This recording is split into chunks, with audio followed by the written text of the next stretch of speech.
विठ्ठल विठ्ठल विठ्ठल ताई विठ्ठल विठ्ठल विठ्ठल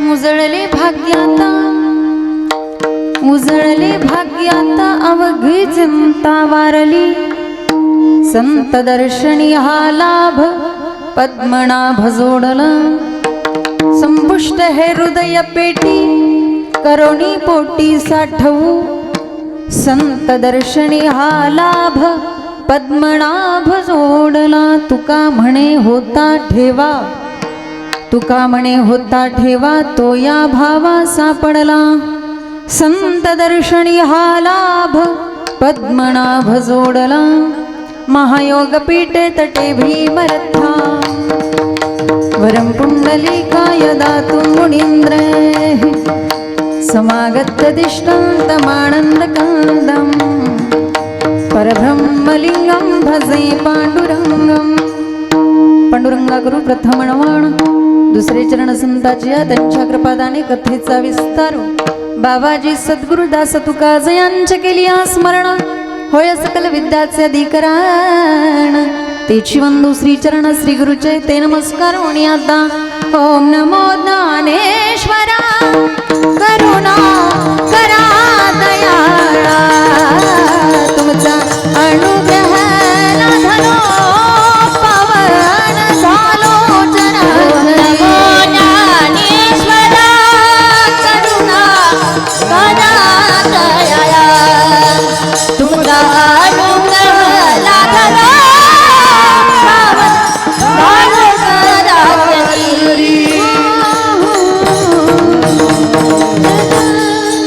ओम नमो ज्ञानेश्वरा करुणा करा दयाळा तुमचा अनुग्रह लादलो पावन झालो चराचरी उजळले भाग्याता अवघी चिंता वारली संत दर्शनी हा लाभ पद्मनाभ जोडला विठ्ठल विठ्ठल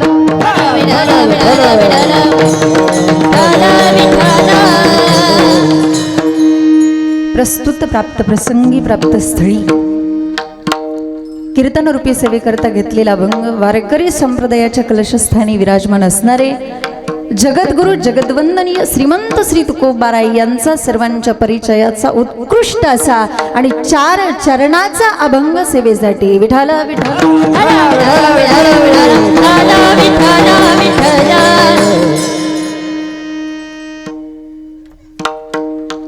अभंगावरती बोलण्यापूर्वी थोडासा परिहार देणं वक्त्याचं आद्य कर्तव्य आहे या न्यायाने आपल्या या मौजे लाडोळे या ठिकाणी गुरुमाऊली आशीर्वादाने श्री नरसिंह स्वामी दत्तप्रसन्न अखंड हरिनाम सप्ताह आणि नरसिंह स्वामी चरित्र पारायण व नवनाथ ग्रंथ पारायण वर्ष 14व्या वर्षामध्ये आपल्या सप्ताहाचं पदार्पण होते आणि या 14व्या वर्षातील 4थ्या दिवसाची सेवा या ठिकाणी ज्यांच्या निमंत्रणातून मला मिळाली ते आमचे आदरणीय हरिभक्त परायण शशिकांत महाराज यांच्या माध्यमातून ही सेवा माझ्याकडे आली पुन्हा एकदा गेल्या वेळेस आपल्यावरती निसर्गाची कृपा झाली वरुण देवाची त्यामुळे आपला कार्यक्रम होऊ शकला नाही परंतु ह्या वेळेस होईल अशी गॅरंटी आहे आणि या ठिकाणी पुन्हा एकदा आपण मला निमंत्रित केलं त्याबद्दल मी आदरणीय महाराजांचा आभार मानते कारण त्यांच्यामुळे पुन्हा एकदा तुमच्या सगळ्यांच्या एकत्रित दर्शनाचा योग मला या ठिकाणी निर्माण झाला आणि सर्वांच्या साथीने सर्वांच्या सहकार्याने आपल्या कार्यक्रमाला प्रारंभ विठ्ठल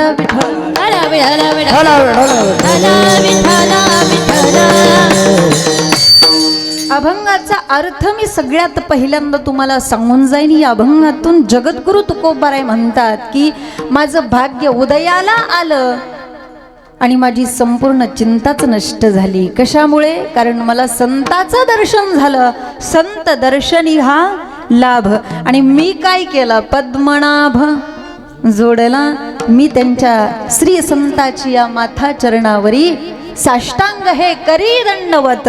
कारण त्याच संत महात्म्यांमुळे मला देव कसा मिळवायचा आणि देवाची प्राप्ती कुठं करायची याचं ज्ञान झालं. संपुष्ट हे हृदय पेटी करोनी पोटी साठवू. पण तुकोबाराय म्हणतात, जर हृदयामध्ये भगवान परमात्मा यावा असं जर तुम्हाला वाटत असेल तर त्या अंतःकरणामध्ये भाव असावा लागतो. आणि हा भाव रूपी ठेवा आमच्याकडे होता म्हणून तो आम्हाला सापडला. तुका म्हणे होता ठेवा तो या भावा सापडला. कुणामुळे सापडला? संत दर्शनी हा लाभ पद्मनाभ जोडला. संत महात्म्यांमुळे सापडला. हा झाला अभंगाचा शब्दशः भावार्थ. कीर्तन संपलं. आता तुम्ही झोपला तरी काही हरकत नाही. बघा, अभंगाचा अर्थ मी तुमच्या समोर मांडलेला आहे, परंतु मर्यादित वेळेमध्ये आपण अभंगावरती पूर्णपणे विस्तार करण्याचा प्रयत्न करणार आहोत. अभंगाची भूमिका तुमच्या समोर मांडते. पहिल्यांदा भूमिका समजून घेणं महत्त्वाचं आहे, त्याशिवाय अभंग समजणार नाही.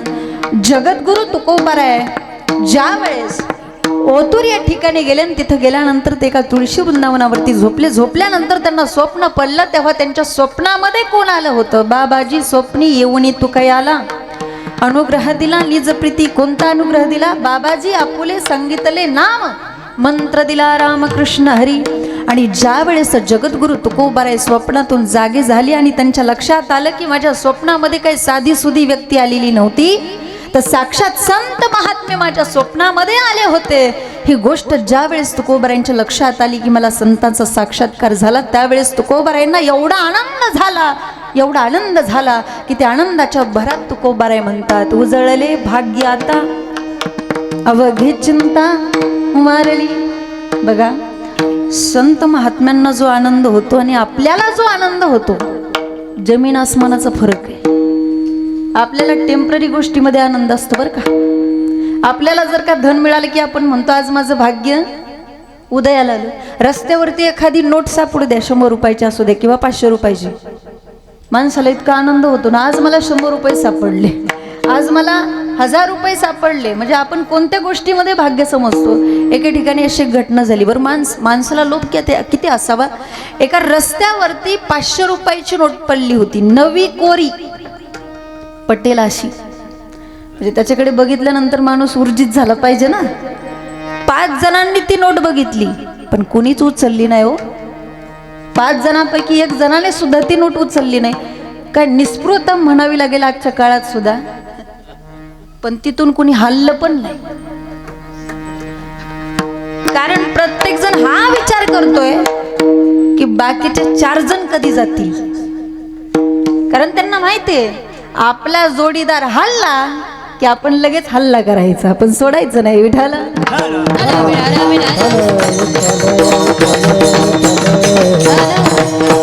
मौली म्हणतात, तरी निधान जुडवया भाग्य धडेगा धनंजया, परी जोडिले भोगावया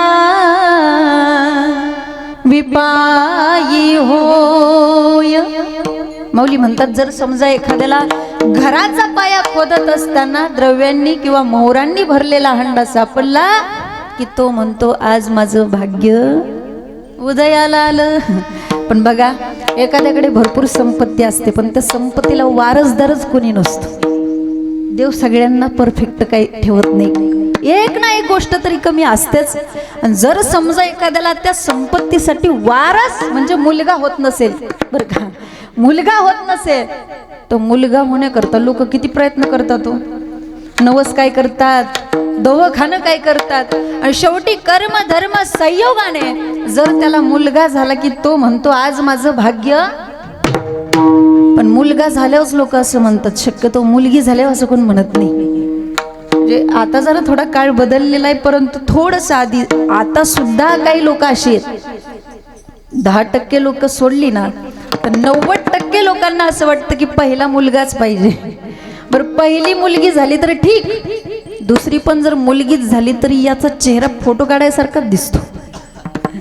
बघा तुम्ही, मी असं म्हणत नाही की मुलगा नसावा, रे मुलगा पण असावा, पण मुलगा होण्याकरता तुम्ही मुलीला का मारता, हा माझा तुम्हाला प्रश्न आहे. मुलगा होण्याकरता मुलीला मारू नका. नाही नाही, एका माणसाला मी विचारलं, म्हटलं का मुलगाच का पाहिजे? ते म्हटले ताई शेवटी पाणी पाजायला मुलगा पाहिजे.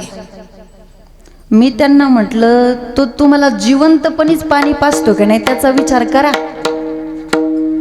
बाबा तुमच्या मुलाने तुम्हाला जिवंतपणी पाण्याचा तांब्या भरून दिला पाहिजे का? कधी? जिवंतपणे. आणि म्हणून असं नका समजू की मुलगाच फक्त शेवटी तुम्हाला सांभाळू शकतो. अरे मुलगी सुद्धा तुम्हाला चांगल्या पद्धतीने सांभाळू शकते. आणि आज 80% आई वडिलांना मुली सांभाळतायत. कोण? मुली. पण त्याच मुलीला आपण कितीतरी स्त्रीभ्रूण हत्या झाल्या, काय त्याला प्रमाण आहे का? आता ती कायदा निघाला. कधी कधी ह्या पार्टीची सुद्धा संमती असते. तुमचं जाऊ द्या, आमच्या चुलत मावस मावशीला मी विचारलं काय झालं ग? ती युट्यूबला कार्यक्रम चालू आहे. ती म्हणली कार्टीच झाली. म्हणलं तू कोण होती? नाही बरोबर, आपणच असा विरोध करायचं म्हटलं ते चुकीचं आहे ना. ज्या वेळेस ती मुलगी आईच्या गर्भामध्ये असते ना, त्यावेळेस ती मुलगी आईला विनंती करते, आई 9 महिने 9 दिवसांनी झाली जगमगण्याची घाई, वंशाच्या दिव्या पायी नको पण ती विजवा, वंशाच्या दिव्या पायी नको पण ती विजवाई.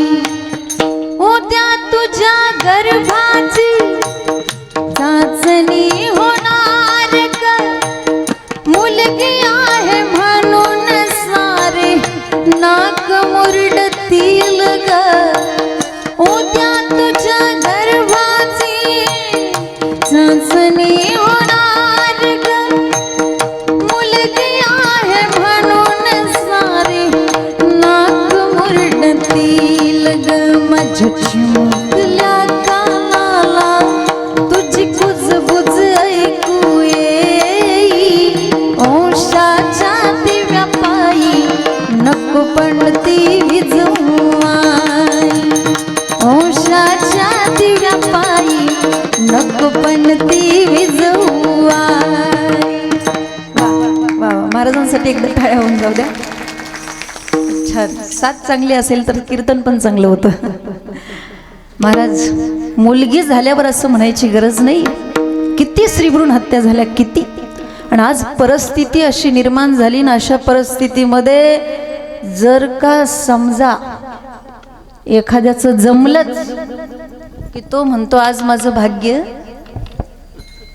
बघा तुम्ही, एखाद्या मुलाचं जर का लग्न जमत नसेल ना, तर तो देवाकडे जातून देवाला म्हणतो, देवा माझ्या बरोबरचे सगळे मित्र डबल चतुर्भुज झाले आणि तू मला एकट्याला सिंगल ठेवलं. पण कर्म धर्म संयोगाने त्याचं लग्न जमू द्या. हा फक्त स्वर्ग 2च बोटे उरलेला असतो. म्हणजे इतका भोगतो की त्याला वाटतं माझ्यासारखं कुणीच नाही. म्हणजे काय काय लोक लग्नाच्या पण योगात भाग्य समजतात, पण ज्यांचं झालंय त्याला विचारा काय परिस्थिती तुमची. एका गृहस्थाचं लग्न झालं आणि लग्न झाल्यानंतर बऱ्याच दिवसांनी त्याचा मित्र त्याला भेटला. तो म्हटला का रे तुझी तब्येत एवढी खराब का झाली रे? तो म्हटला रे काय सांगायचंय, बायको इतकी आगाव आहे, माझं काय ऐकतच नाही रे.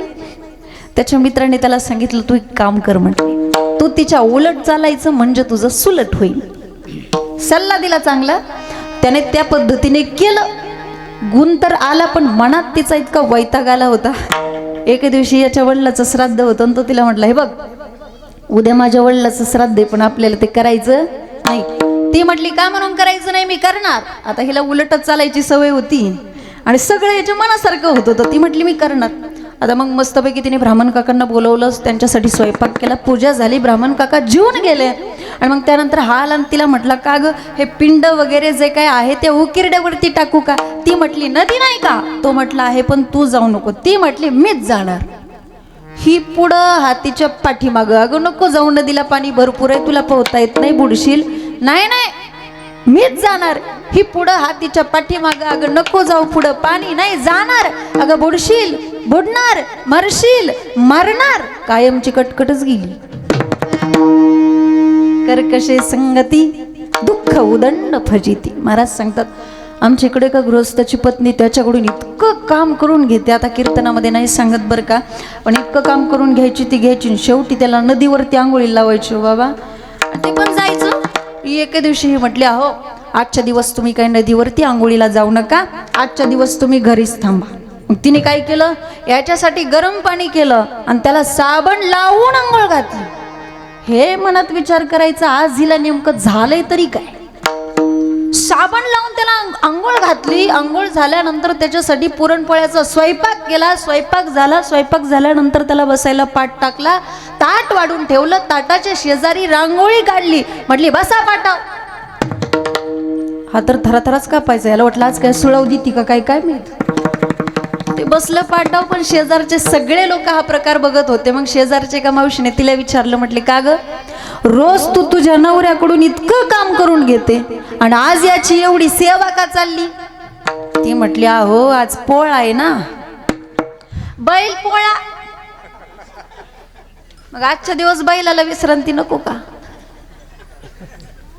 मला सांगायचंय काय, महाराज सांगतात पत्नी मिळाली म्हणजे भाग्य समजायचं काही कारण नाही. भाग्य तरी नो है धन पुत्र दारा, भाग्य तरी नो है धन पुत्र दारा, भाग्य तरी नो है धन पुत्र दारा, भाग्य तरी नो है धन पुत्र दारा, भाग्य तरी नो है धन पुत्र दारा, भाग्य तरी नो है धन पुत्र दारा, भाग्य तरी नो भाग्य तरी नो है धन पुत्र दारा, भाग्य तरी नो है धन पुत्र दारा,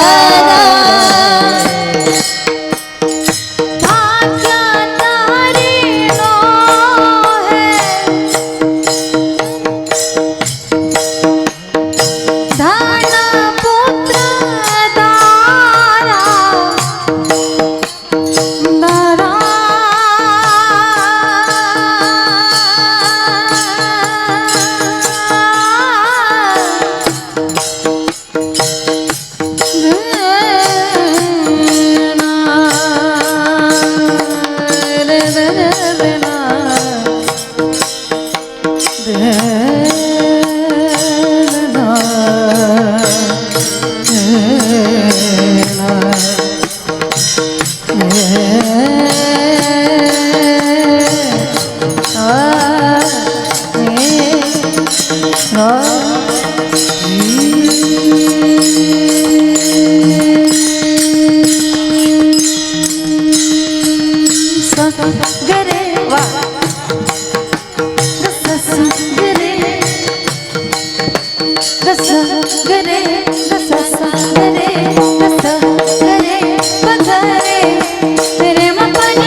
धनपुत्रदारा निकटवास बरा संतापाई. महाराज म्हणतात तीन गोष्टीमध्ये आपण आपलं भाग्य समजायचं नाही. कोणत्या तीन गोष्टी?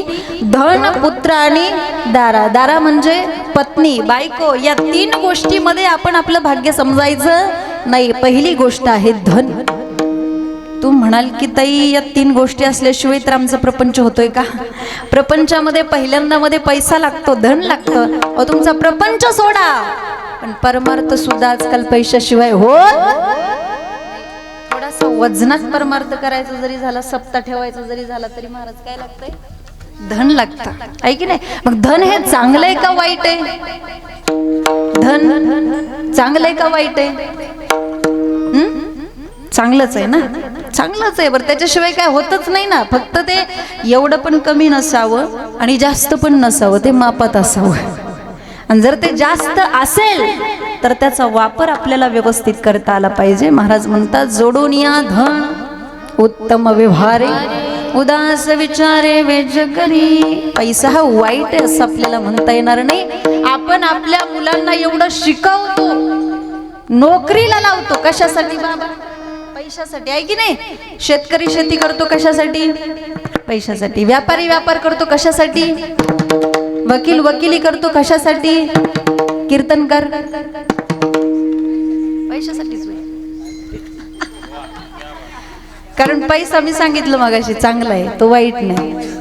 बरं, ते पेट्रोल पंप आजी सांगून नाही चालत की आम्ही कीर्तनाला चाललो.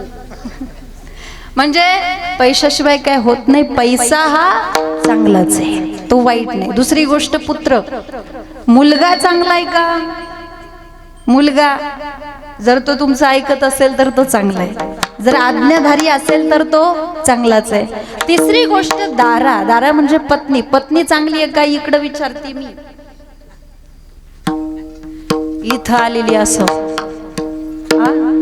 आणि इथं नाही म्हणा, घरी गेल्यावर अवघड आहे का चांगली पत्नी? बापरे, तुमच्या ऐकण्यात दिसतंय सगळं, पण ज्यांच्या ऐकण्यात नाही त्यांचं अवघड आहे. ते शांत राहिले, ते म्हटले नको पण म्हणाय नको, काहीच म्हणाय नको. काय काय म्हणतात, चांगलीच म्हणावं लागल.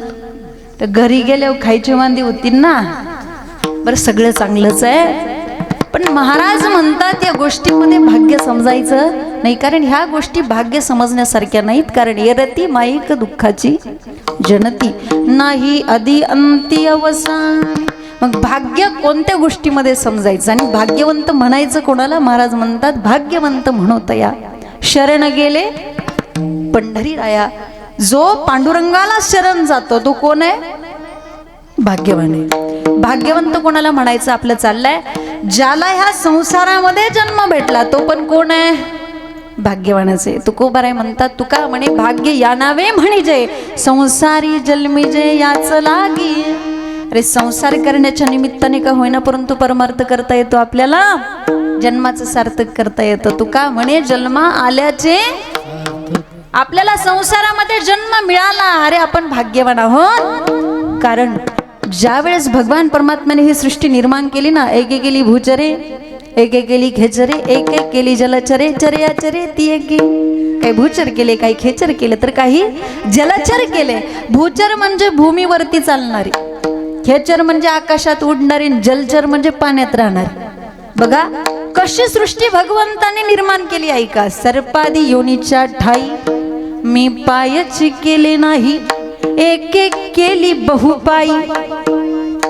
7 फुटाचा साप तयार केला पण त्याला एक पण पाय नाही दिला, आणि 3 इंचाची गोम तयार केली, पायच मोजता येत नाहीत. एवढी चित्र विचित्र सृष्टी भगवंताने निर्माण केली. पण यांच्याकडे बघितल्यानंतर भगवंताला समाधान वाटलं का? कारण याच्यातला एक पण मला ओळखणारा नाही, याच्यातला एक पण मला जाणणारा नाही, म्हणून भगवंताने सुधारलेली आवृत्ती तयार केली, टोपीवाला माणूस. आणि माणसाकडे बघितल्यानंतर मात्र भगवंताला समाधान वाटलं.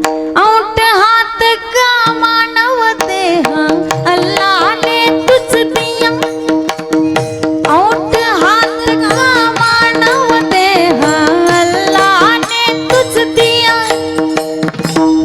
खाया पिया सुख से सोया ना हर जमाना खोया, खाया पिया सुख से सोया ना हर जमाना खोया कि भज में नारायण।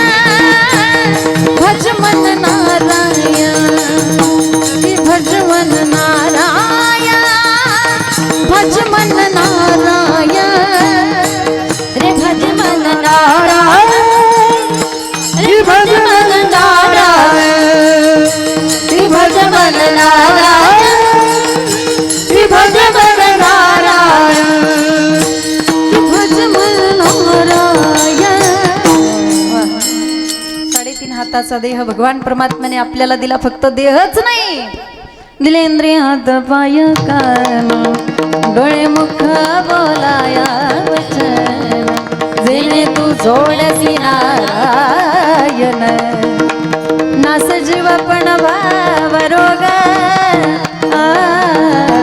दिले इंद्रिय हात पाय कान डोळे मुख बोलाया वचन डोळे मुख सगळ्यात महत्वाचं हे तोंड दिलं. तोंड कशासाठी दिलं? फक्त जेवण्यासाठी बोलण्यासाठी दिलं का? नाही. मग कशासाठी दिलं?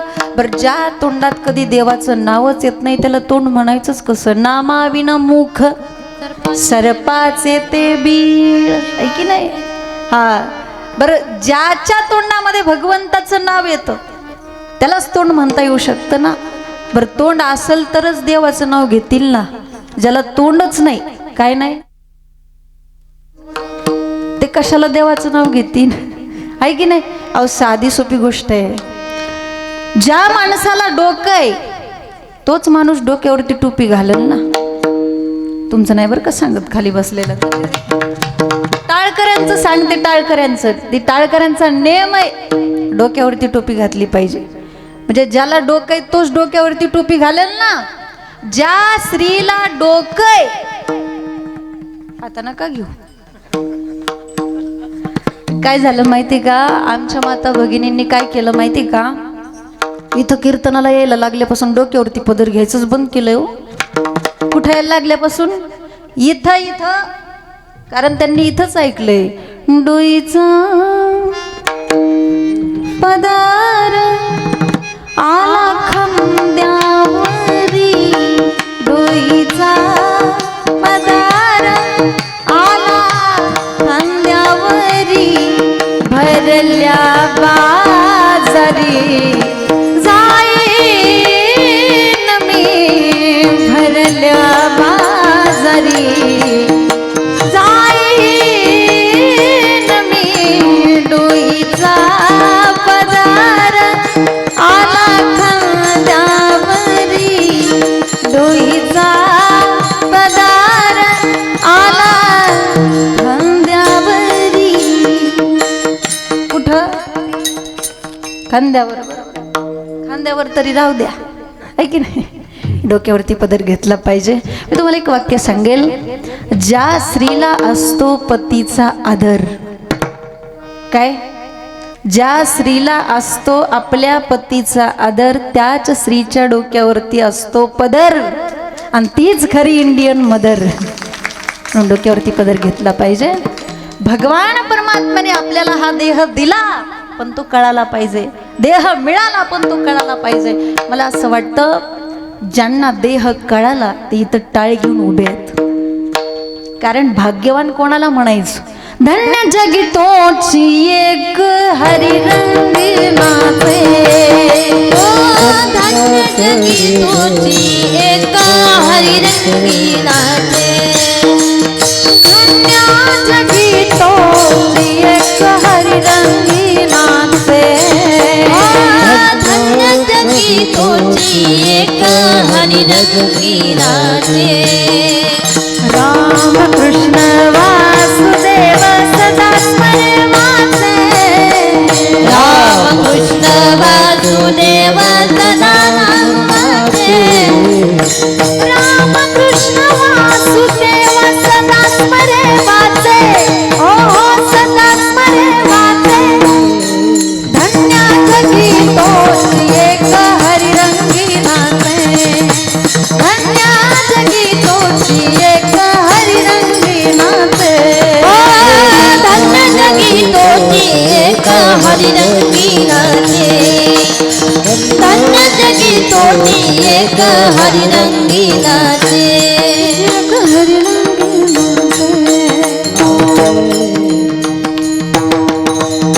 जो इथं कीर्तनामध्ये नाचतो त्याला पण धन्यता आहे बरं का. इथं नाचलं पाहिजे.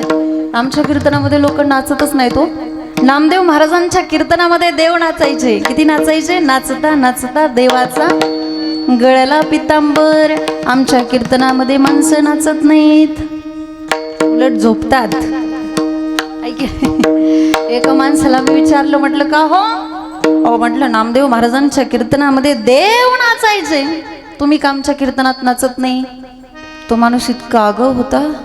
तो मला म्हटला, ताई नामदेव महाराजांचं कीर्तन हे भक्ती प्रेमाने भरलेलं असायचं, तुमचं कीर्तन पाकिटाने भरलेलं असतं ना, आम्ही का नाचायचं? पण माझ्या एका कीर्तनामध्ये एक माणूस इतका नाचायचा, सगळ्याचं लक्ष त्याच्याकडेच होतं. कीर्तन झाल्या पहिल्यांदा मी त्यांचं दर्शनच घेतलं. ते म्हटले, ताई अहो सगळे लोक तुमचं दर्शन घेत आहेत, तुम्ही माझं दर्शन का घेता? मी म्हटलं, अहो तुम्ही किती छान नाचला, तुमच्या अंगामध्ये किती ताल आहे. म्हटलं, अरे वा क्या बात आहे. म्हटलं त्यावेळेस तो माणूस मला म्हटला, ताई मला असं नाचायची सवयच आहे, कुठलंही संगीत असो, लोकसंगीत असो, कुठलंही संगीत असो, मला संगीताच्या तालावरती नाचायची सवयच आहे. मग तर मी त्यांना लोटांगणच घातलं. ते म्हटले, ताई बहुतेक तुमचा गैरसमज होता. म्हटलं का? ते म्हटले, ताई माझ्या बायकोचं नाव संगीत आहे आणि तिच्या तालावर मला नाचायची सवय. माणसाने नाचलं पाहिजे, पण कुठं नाचू कीर्तनाचे रांगी,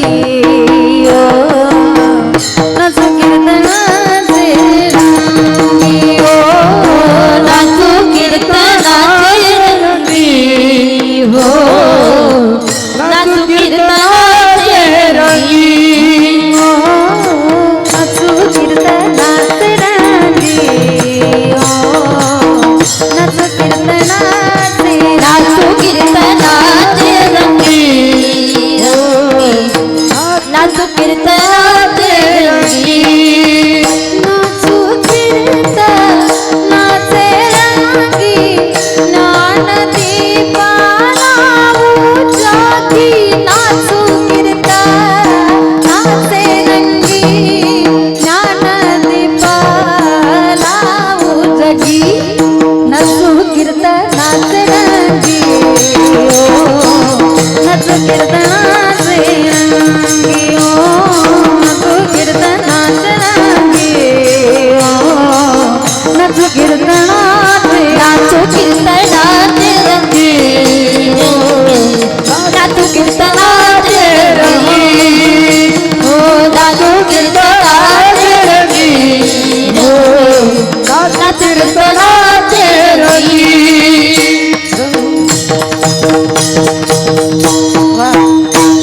नाचू कीर्तनाचे रंगी, ज्ञान दीप लावू जगी. कारण जो इथं नाचतो त्याला धन्यता आहे, तो भाग्यवान आहे. आणि त्यानंतरचा भाग्यवान कोण आहे माहिती आहे तुम्हाला? काम क्रोध लोभ निमाले ठाईची, अवधी आनंदाची सृष्टी झाली. ज्यांच्या अंतकरणातून काम क्रोधादी विकार निघून गेले, तो पण कोण आहे? भाग्यवानच आहे. आणि चौथा भाग्यवान तो आहे ज्याला खऱ्या संताची भेट झाली. कशा खऱ्या? कारण खऱ्या संताची भेट होणं इतकी सोपी गोष्ट नाही. बहु अवघड आहे संत भेटी, परी जग जेठी करुणा केली. खऱ्या संताची भेट होणं सोपं नाही. आणि आज कलियुगामध्ये तर खूप अवघड आहे. कुठेतरी हजारो लोकांमध्ये एखादा संत पाहायला मिळेल. आणि संतांना ओळखायचं असेल तर बहिरंग नाही, बहिरंगावरून नाही ओळखायचं, त्यासाठी अंतरंग दृष्टी लागते. आपला पण तेवढा अधिकार लागतो, लक्षात घ्या. त्याशिवाय संत कळत नाही. आणि संताचं एक महत्त्वाचं लक्षण असं आहे की ज्याच्या ठिकाणी कुठल्याच प्रकारचा स्वार्थ नाही त्याला म्हणायचं संत. कीर्तनकार झाला म्हणजे तो संत होतो का? नाही. माळकरी झाला म्हणजे तो संत होतो का? वादक झाला म्हणजे तो संत होतो का? गायक झाला म्हणजे तो संत होतो का? अजिबात नाही. लक्षात घ्या. हे फक्त संतांनी सांगितलेल्या उपदेशाचं आचरण करण्याचा आमचा छोटासा प्रयत्न आहे आमचा, बाकी दुसरं काही नाही. संत होणं खूप अवघड आहे, खूप. आणि संताचं महत्त्वाचं लक्षण मी तुम्हाला सांगितलं, ज्याच्या ठिकाणी कुठल्याच प्रकारचा स्वार्थ नाही त्याला काय म्हणायचं? संत म्हणायचं. एक दृष्टांत सांगेल तुम्हाला. एका SD स्टँडवरून एका SD मधून एक संन्यासी महाराज खाली उतरल्यानंतर त्यांच्या अंगावरची भगवी कपडे बघितली आणि सगळी लोक त्यांच्या दर्शनासाठी जमा झाली. अशी रांगच्या रांग लागली. आणि दर्शन घेत असताना एक श्रीमंत माणूस होता. त्याने काय केलं, खिशातली 500 रुपयाची नोट काढली आणि महाराजांच्या पायावर ठेवली. काय त्याच्या लक्षात आलं काय माहित, तो म्हटला महाराज ही नोट तुम्ही तुमच्या खिशात ठेवा, जर वारं फिरा आलं तर उडून जाईल. महाराज म्हटले तुला कळत नाही की मी संन्याशी, आणि संन्याशी कधीच पैशाला हात लावत नाही, तुला कळत नाही का? तो म्हटला महाराज मला माफ करावं, मला माहिती नव्हतं, खरंच माफ करा. म्हटलं ठीक आहे मी तुला माफ करतो, पण ही 500ची नोट तू तुझ्या हाताने माझ्या खिशात ठेव म्हणजे झालं. आधी म्हणतो की मी पैशाला हात लावत नाही, नंतर म्हणतो तुझ्या हाताने माझ्या खिशात ठेव. म्हणून ज्याच्या ठिकाणी कुठल्याच प्रकारचा स्वार्थ नाही त्याला म्हणायचं संत. आणि मुळात संत नवती जगा माणसाच्या सारखे, समुद्र नदी नावे पैगा, पाषाण म्हणून लिंगा. संत नवती जगा माणसाच्या सारखे, संत नवती जगा माणसाच्या सारखे. संत आणि माणूस त्याच्यामध्ये जमीन आसमानाचा फरक आहे. आणि मुळात या संताची भेट होणं खूप अवघड गोष्ट आहे. मग तुम्ही म्हणाल आज कलियुगामध्ये संत नाहीत का? त्यांच्यामुळे तर जग आहे, त्यांच्यामुळे तर जग बुडत नाही ना, कुठंतरी संत आहे, त्यांच्या तर पुण्याईवर हे जग टिकलेलं आहे. आणि आज कलियुगामध्ये संत आहे त्याला पुरावा आहे. साधू थोर जाना, साधू थोर जाना, साधू थोर जाना, साधू थोर जाना, साधू थोर जाना, साधू थोर जाना, साधू थोर जाना, साधू थोर जाना, साधू थोर जाना, साधू थोर जाना, ओ साधू थोर जाना, साधू थोर जाना, साधू थोर जाना, साधू थोर जाना, साधू थोर जाना, साधू थोर जाना,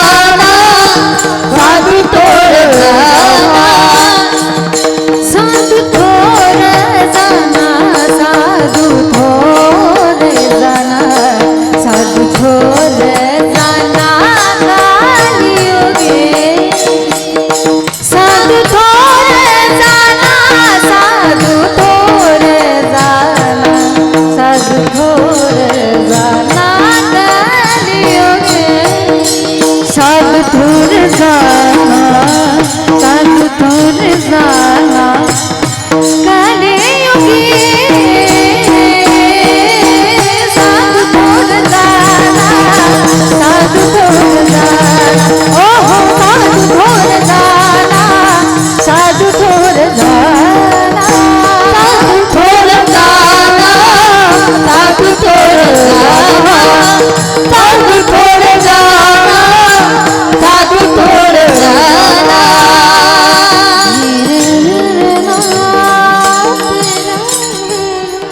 साधू थोर जाना, साधू थोर जाना, साधू थोर जाना कलियुगी. याचा अर्थ कलियुगामध्ये साधू आहेत, पण या संताची भेट होणं खूप अवघड गोष्ट आहे. मुळात संतच बनणं खूप अवघड आहे. हो संत कोणाला म्हणायचं? सोसी जगाचे आघात, जो जगाचं आघात सहन करतो त्याला संत म्हणायचं.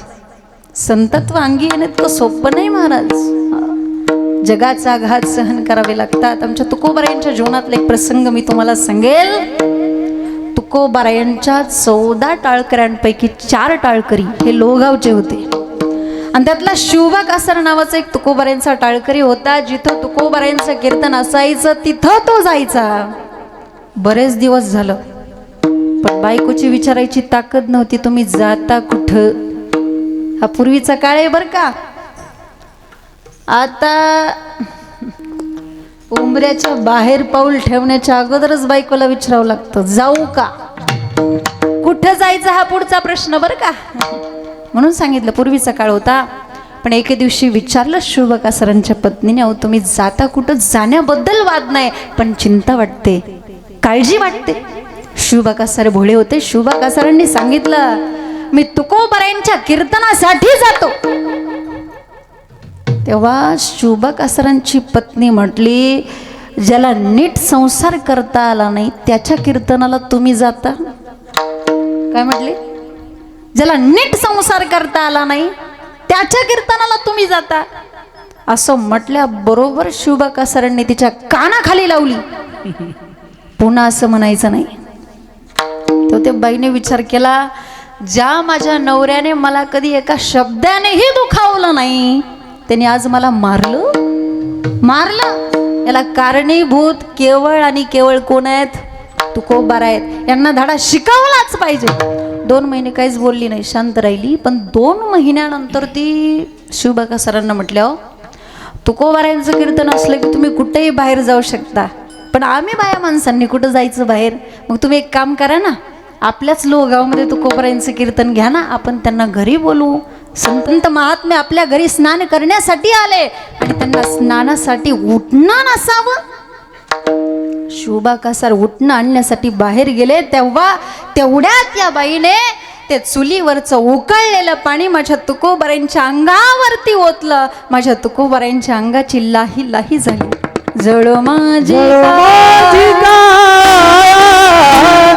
लागला जळ माझी लागला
संत होणं इतकं सोपं नाही. माझ्या तुकोबारायांना ज्ञानोबारायांना खूप अन्याय सहन करावा लागला. ज्ञानोबारायांचं चरित्र जर आपण वाचलं तर अक्षरशः डोळ्यात पाणी येतं. एवढा अन्याय. संत बनणं इतकं सोपं नाही महाराज. मुळात देव बनणं सुद्धा सोपं नाही. मला सांगा, ज्या दगडाला देव बनण्याची इच्छा आहे त्याने अगोदर कुठं गेलं पाहिजे बाबा? पाथरवटाकडे गेलं पाहिजे ना. मग पाथरवटाकडे गेला म्हणजे तो देव झाला का? नाही. त्या पाथरवटाने मारलेल्या त्या छन्नीचे, त्या हातोड्याचे, त्या हातोडीचे घाव त्या दगडाला सहन करावे लागतात. तेव्हा त्या दगडाला कुठंतरी देवतेचा आकार येतो. मला सांगा, जो त्या दगडावरती घाव मारतोय तोच त्या दगडाला काय बनवतोय? हो, देव बनवतो. म्हणून आपल्यावरती जर कोणी घाव मारत असेल तर त्याचे अपकार आपण कधीच मानायचे नाहीत बरं का. समजून चालायचं की हाच आपल्याला देव बनवणार आहे. हा, निंदा करणारी लोक पाहिजेतच आणि नेहमीच चांगल्याच माणसाची निंदा होत असते. हो, जे माणसं चांगल्या मार्गाला असतात ना, महाराज म्हणतात ना, निंदकाचे घर असावे जिल्ह्यात. चुकलं का? मग कुठं तालुक्यात? कुठं पाहिजे? शेजारी पाहिजे हो, शेजारी. शेजारी असल्याशिवाय आजी, शेजारी असल्याशिवाय कळेल का आपली निंदा होती? आपल्यामध्ये प्रगती होत नाही. अरे निंदा करणाऱ्या लोकांना आपल्या बंगल्याच्या शेजारी बंगला बांधून द्या, पण त्यांना आपल्या जवळ ठेवा. निंदा करणाऱ्या लोकांना बिस्लरीतलं पाणी प्यायला द्या, पण त्यांना आपल्या जवळ ठेवा. निंदा करणारी लोक जवळच पाहिजे, निंदा करणारी लोक पाहिजेतच. आणि या जगामध्ये जो सहन करतो ना तोच टिकतो, जो सहन करत नाही तो टिकलं पाहिजे, सहन करता आलं पाहिजे. आणि मला असं वाटतं की इकडच्या पेक्षा जास्त ताकद इकडे आहे, सहनशक्ती. तुमच्याकडे जेवढा त्याग आहे, तुमच्याकडे जेवढी सहनशक्ती आहे ना, तेवढी कुणामध्ये नाही बरं का. तुमचं मला कौतुक वाटतं माता भगिनी, आणि अभिमान सुद्धा वाटतो, आहे की नाही? तुमच्याकडे किती त्याग आहे. अहो, ज्या बापाचा जीव होता तुम्ही, ज्या आईच्या काळजाचा तुकडा होता तुम्ही, त्या आईबापाला सोडून तुम्ही एका क्षणात यांच्याबरोबर आला की नाही? प्रियांची तुमची काय ओळख तरी होती का? आता असते, आता भाग वेगळा. हा त्याग आहे, हा काय त्याग आहे, लक्षात घ्या. सहनशीलता आणि त्याग तुमच्याकडे. तू म्हणाल आमच्याकडे नाही का? तुमच्याकडे पण आहे, पण यांच्या एवढा नाही. तुम्ही फक्त वरून कठोर दिसता, आतून तुम्ही हळवे असता. तू म्हणाल कसं काय? आता मी तुम्हाला सांगते, आतापर्यंत कितीतरी शेतकऱ्यांनी आत्महत्या केल्या, पण एका तरी शेतकऱ्याच्या बायकोने आत्महत्या केलेली बातमी तुम्ही ऐकली का? नाही ना. सहनशक्ती जास्त कोणाकडे? आमच्याकडे बरं का. सहनशक्ती शिकावी कोणाकडून? एक तर पृथ्वीकडून, नाहीतर मग ती स्त्रीकडून. मला सांगायचं काय माहिती का? सहन करता आलं पाहिजे, सहन. त्याशिवाय माणूस टिकत नाही. एका लोहाराच्या दुकानाचं उद्घाटन होतं आणि त्यांनी आम्हाला निमंत्रित केलं. आता लोहाराचं दुकान म्हटलं, त्याच्या दुकानामध्ये काय असणार आहे? हातोडा होता, हातोडी होती, छन्नी होती, पकड होती, गोडसे होते, आणि मध्यभागी एक आयरन ठेवली होती. आम्ही गेल्यानंतर दादांनी आमच्या हातामध्ये ते कुंकवाचं पात्र दिलं. आता आम्ही काय करणार? ज्या नवीन वस्तू दिसत आहेत त्याला अगोदर आम्ही गंध लावणार ना. आणि ज्या वेळेस आम्ही त्या नवीन वस्तूला गंध लावण्यासाठी गेलो त्यावेळेस दादांनी आम्हाला थांबवलं. म्हटले, ताई अगोदर या आयरणीला गंध लावा. कशाला? आयरणीला. म्हटलं हो दादा, ही तर हे आयरन जुनी ना, म्हटलं हे नवीन वस्तू आहे, अगोदर नवीन वस्तूला गंध लावला पाहिजे ना. म्हटलं दादा, तुम्ही या आयरणीला गंध लावायला सांगता, ही आयरन तर किती जुनी आहे. दादांनी मला सांगितलं, ताई तुमचं म्हणणं बरोबर आहे, ही आयरन जुनी आहे, इतकी जुनी आहे की याच आयरणीवरती माझ्या पंजोबांनी धंदा केला होता, याच आयरणीवरती माझ्या आजोबांनी धंदा केला होता. हीच आयरन माझ्या आजोबांनी माझ्या वडिलांकडे दिली आणि हीच आयरन माझ्या वडिलांनी माझ्याकडे दिली. म्हटलं बापरे, एवढी जुनी आयरन.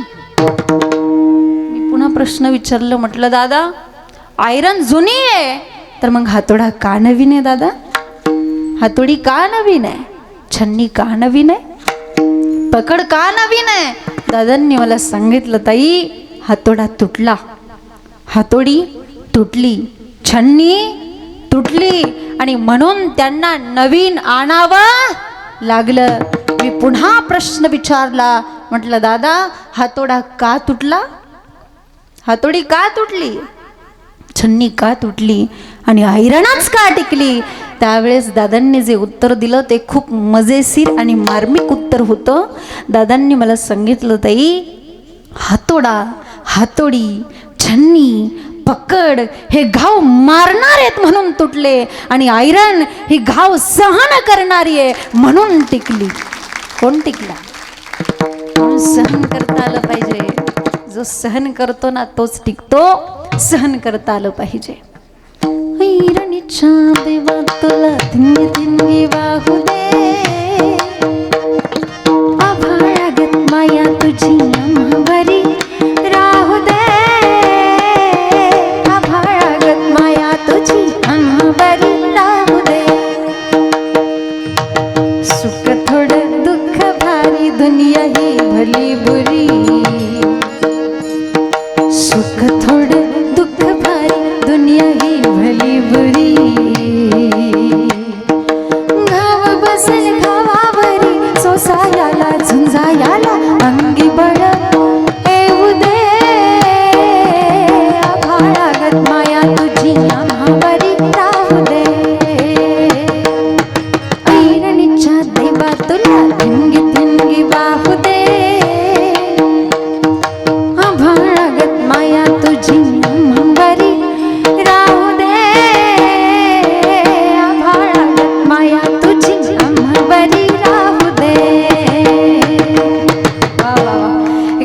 संताचं प्रमाण नाही, पण खूप जुनं गाणं आहे आणि जुन्यातून काहीतरी घेण्यासारखं असतं बरं का. जुनी गाणी आताची गाणी ऐकू पण वाटत नाही, घ्यायचं सोडा. ते पोरं तासभर ते तास ते मोबाईल हातात घेऊन ती गाणी ऐकत बसतात. काय त्यात घेण्यासारखं नाही, काय नाही. कीर्तनात सुद्धा डोकं घालून बसणारच त्या मोबाईलमध्ये. काय ते मोबाईलमध्ये काय मी नाही नाही, जुनं ते सोनं असतं एवढं मला सांगायचं बरं का. आताची लोक 50% सुशिक्षित झाली. किती टक्के? 50%. कारण ते बूट घालून जेवण करतात आणि ते 100% सुशिक्षित तेव्हा होतील जेव्हा ते बुटात जेवण करतील, असं मला वाटतं.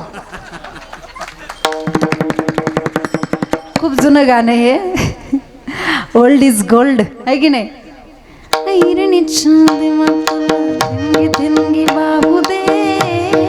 महाराज तुम्ही इतकं छान नका वाजू, मी अजून म्हणन बरं का. हा हा, ऐरणीसारखं बनलं पाहिजे, बस एवढाच उद्देश आहे. ऐरणीसारखं बना. संत बनणं इतकं सोपं नाही, संतत्व अंगी येणं इतकं सोपं नाही. मी असं म्हणत नाही की तुम्ही संत बनलं पाहिजे, ते सोपं नाही आहे, खूप अवघड आहे. संत नाही बनता आलं, देव नाही बनता आलं, तरी माणसाने किमान माणसासारखं तरी वागावं. बस माणूस बना, फक्त माणूस बनता आलं पाहिजे. म्हणून इतकं सोपं नाही. आणि या माणसाला संताची संगत झाली ना, मग त्याच्या आनंदाला पारावर नाही. तो भाग्यवान आहे. हा, भाग्याचा उदय ते हे जोडे संत पाय. ज्याला खऱ्या संताची भेट झाली तो भाग्यवान आहे. आणि म्हणून जगद्गुरु तुकोबाराय म्हणतात की मला माझ्या स्वप्नामध्ये का होईना परंतु संत महात्मे भेटले, संताचा साक्षात्कार मला झाला. म्हणून तुकोबारायांना एवढा आनंद झाला, एवढा आनंद झाला की त्या आनंदाच्या भरात तुकोबाराय म्हणतात अभंगाच्या प्रथम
जळले भाग्य आता अवघी चिंता वारली. अभंगाच्या प्रथम चरणामधून महाराज म्हणतात माझं भाग्य उदयाला आलं आणि माझी संपूर्ण चिंताच नष्ट झाली. चिंता ते पळाली गोकुळा बाहेरी, प्रवेश भीतरी केला देवे. मला सांगा, ज्या ठिकाणी भगवंत आहे, ज्या ठिकाणी भगवंताचं चिंतन आहे, त्या ठिकाणी चिंता येईलच कशी?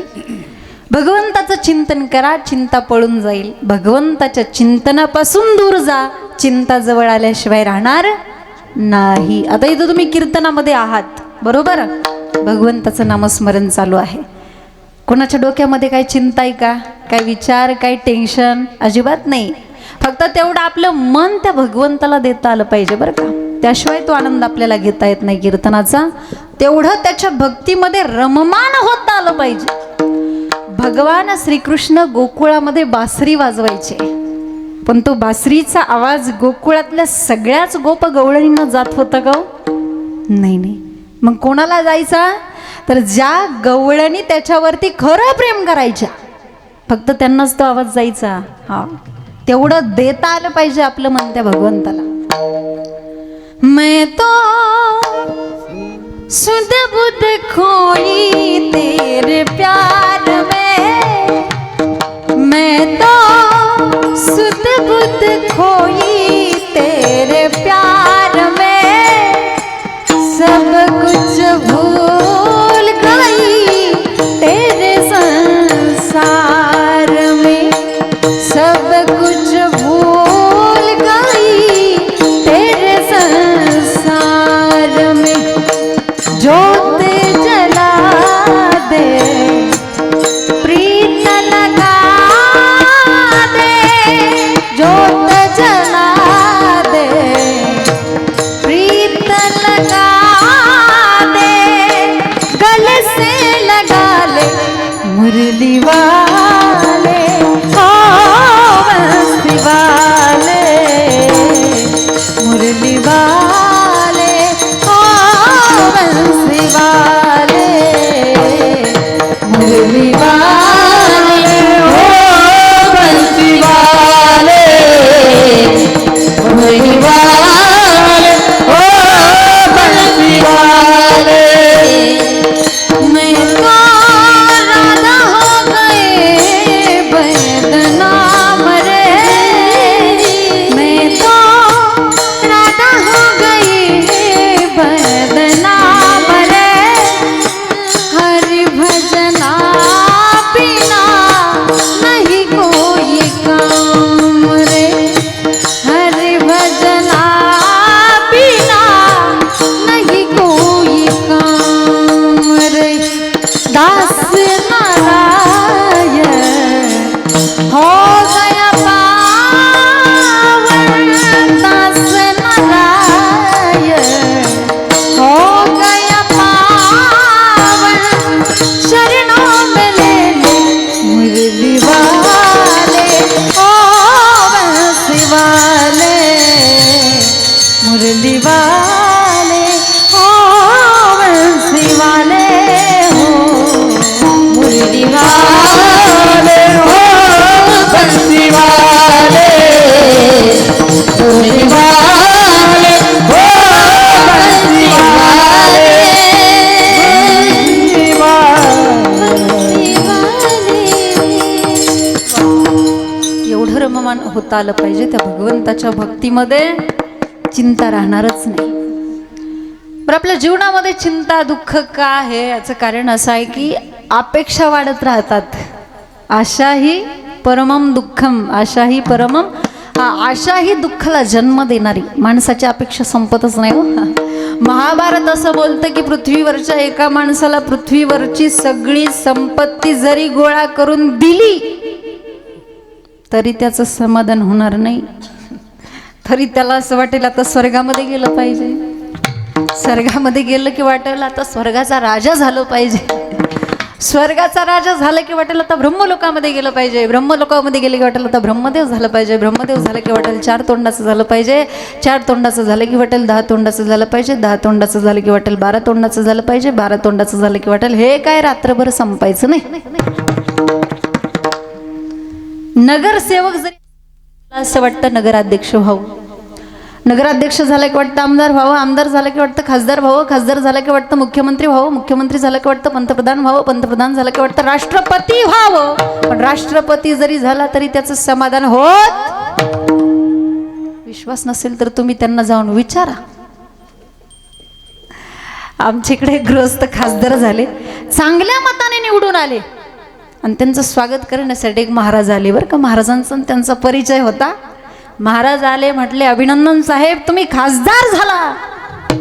तो म्हटलं कशाचं काय महाराज, येरती माईक दुःखाची जनती. महाराज म्हटले हो पण तुम्ही खासदार झालात ना. म्हटले हो.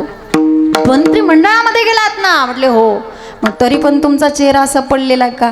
तो म्हटला हो महाराज सरकारने असं खातं दिलंय की काही खाताच येत नाही. मग अशा माणसाचं किती खाल्लं म्हणजे समाधान होईन आजी? होणारच नाही. बरं समाधान कुठल्या गोष्टीत आहे? वैष्णवा संगती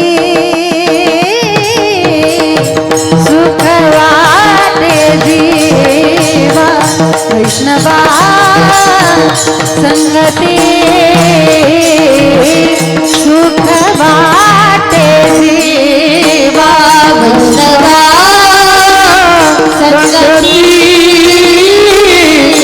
सुख वाटे जीवा, वैष्णवा संगती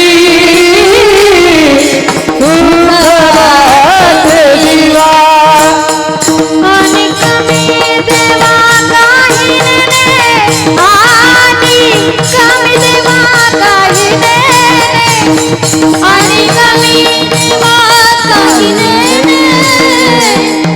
आणि कमी देवा काही ने, नयनाचे उडे आपली आनंदे, गयनाचे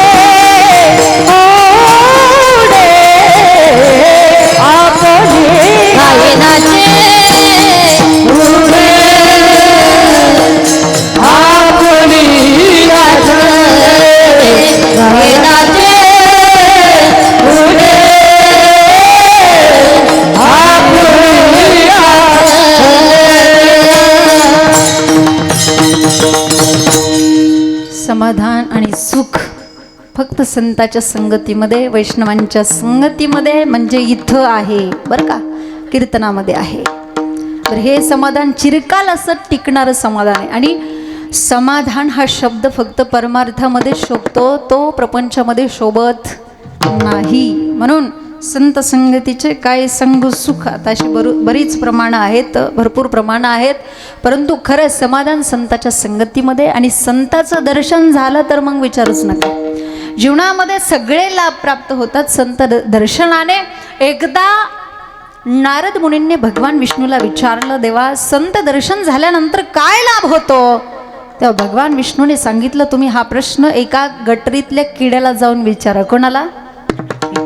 गटरीतल्या किड्याला. नारद मुनी आले, त्या गटरीतल्या किड्याला विचारलं, बाबा संत दर्शन झाल्यानंतर काय लाभ होतो, काय फायदा होतो? तो किडा जाग्यावरतीच गतप्राण झाला, मरून गेला. नंतर 2 दिवसांनी नारद मुनी आले, भगवान विष्णूकडे घडलेला प्रकार सांगितला. भगवान विष्णूने सांगितलं, आता तुम्ही हाच प्रश्न एका सरड्याला जाऊन विचारा. कोणाला? सरड्याला. नारद मुनी आले, त्या सरड्याला विचारलं, बाबा संत दर्शन झाल्यानंतर काय फायदा होतो? तो सरडा सुद्धा जाग्यावरतीच मरून पडला.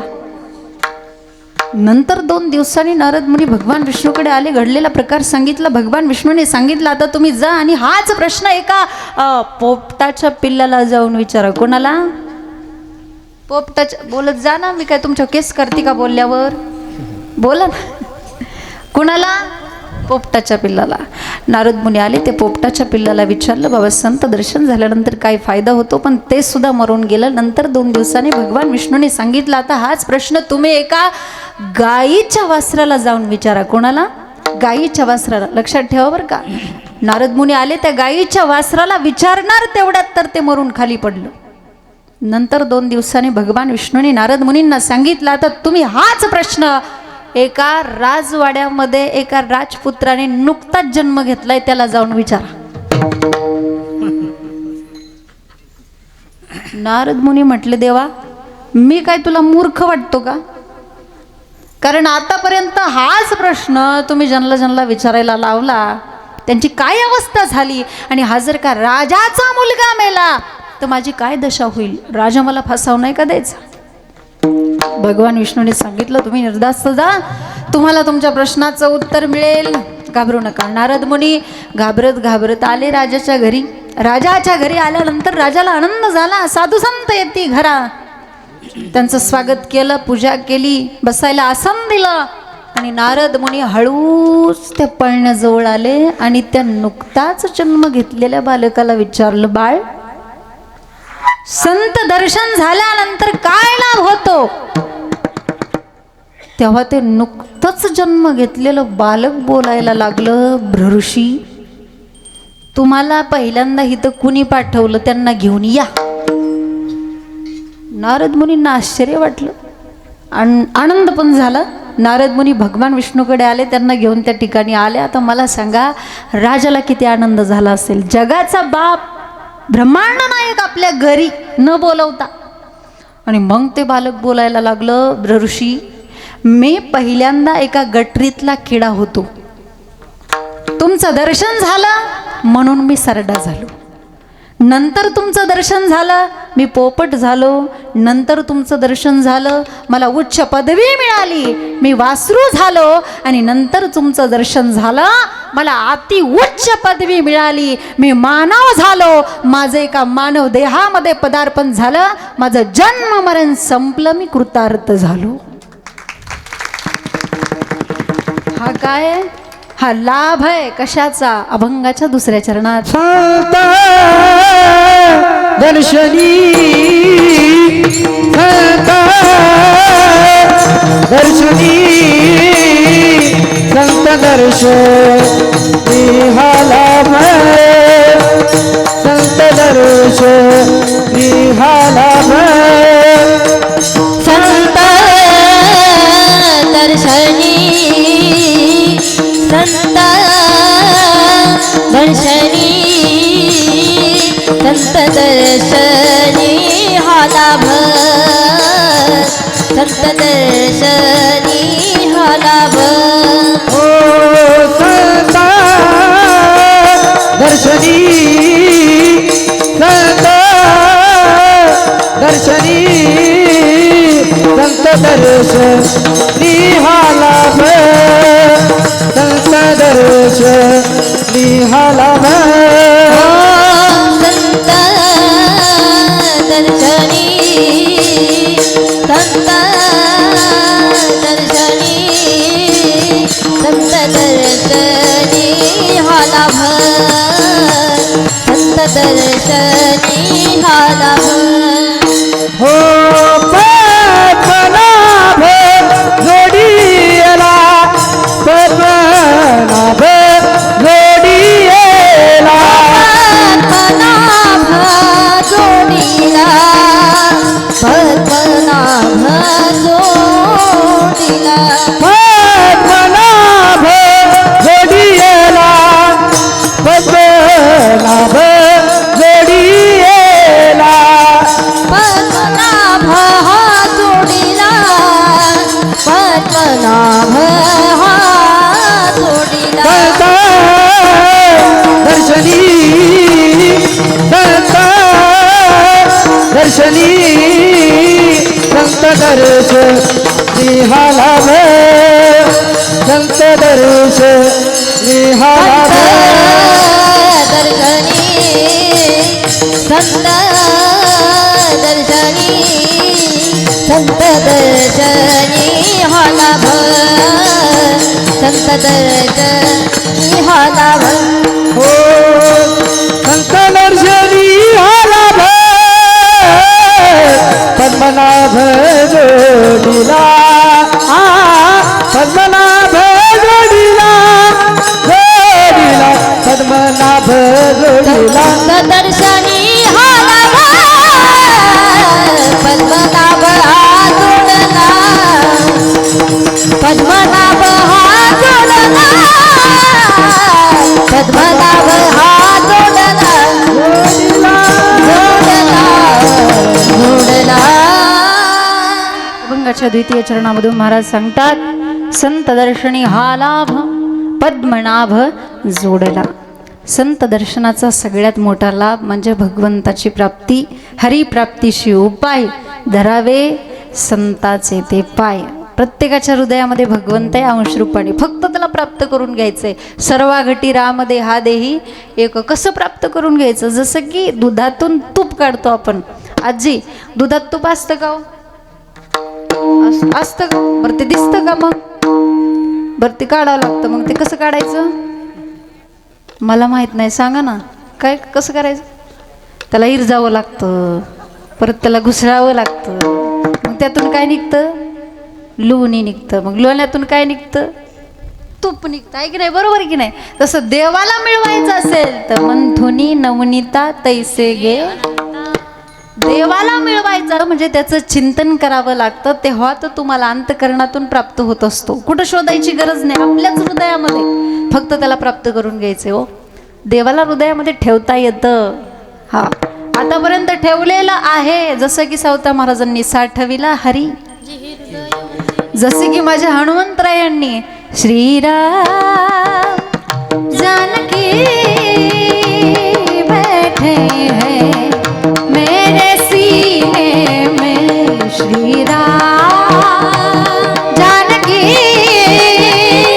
बैठे हैं मेरे सीने में, देख लो मेरे दिल के नगीने में, देख लो मेरे दिल के नगीने में, श्रीराम जानकी बैठे हैं मेरे सीने में, श्रीराम जानकी बैठे हैं मेरे सीने में. जसं माझ्या हनुमंतरायांनी भगवंताला हृदयामध्ये ठेवलं. हृदयामध्ये ठेवता येतं भगवंताला, देव आहे. पण देव नाही म्हणणारे असे काही लोक आहेत. एका माणसाने तर देव नाही, देव नाही या विषयावर 1 तास व्याख्यान दिलं. किती? 1 तास. आणि लोकांना सुद्धा ते इतकं आवडलं, इतकं पटलं. 1 तास नुसत्या टाळ्या चालू होत्या. व्याख्यान झाल्यानंतर मी त्यांच्याजवळ गेले. म्हटलं, नमस्कार साहेब, आपण काय करता? म्हटलं, मी प्राध्यापक आहे. अरे वा, म्हटलं, प्राध्यापक आहात आणि व्याख्यान पण किती छान करता, आणि ते पण देव नाही या विषयावर तुम्ही बोलला. लोकांना सुद्धा ते किती आवडलं, किती पटलं. एवढं तुम्हाला जमतं तरी कसं हो म्हटलं बोलायला? ते म्हटले, काय नाही, देवाची कृपा. म्हणजे परत आला कुठं? देव आहे, देव आहे, देव आहे, देव आहे, देव आहे, देव आहे, देव आहे, देव आहे. हृदया मंदिरी शोधून पाहे, हृदया मंदिरी शोधून पाहे, देव नटला नाना पारी, देव नटला नाना परी, देव नटला नाना पारी, देव नटला नाना परी. अरे देव आहे. संत सांगतात देव आहे, देव आहे. कुठं आहे? हृदय मंदिरी शोधून पाहे, हृदय मंदिरी शोधून पाहे. अरे प्रत्येकाच्या हृदयामध्ये आहे, फक्त त्याला शोधायचंय, त्याला मिळवायचंय आणि देवाला हृदयामध्ये ठेवायचंय. देवाला हृदयामध्ये कसं ठेवायचं हे संत महात्मे आपणाला सांगतील. जगद्गुरु तुकोबाराय म्हणतात, मी माझ्या हृदयामध्ये भगवंतला ठेवलं. म्हणजे कसं ठेवलं? जसं पूर्वीच्या काळामध्ये बघा, त्यांनी पूर्वीचं उदाहरण त्यांच्या काळातलं दिलेलं असावं. पेटीचं उदाहरण दिलं. जसं की पूर्वीच्या काळामध्ये पूर्वीच्या ज्या स्त्रिया असायच्या त्या आपल्या दागदागिने मौल्यवान वस्तू वगैरे कशामध्ये ठेवायच्या? एखाद्या पेटीमध्ये कुलूप लावून ठेवायच्या. अगदी त्याच पद्धतीने तुकोबाराय म्हणतात, मी माझ्या हृदयरूपी पेटीमध्ये भगवान रूपी दागिना ठेवलाय.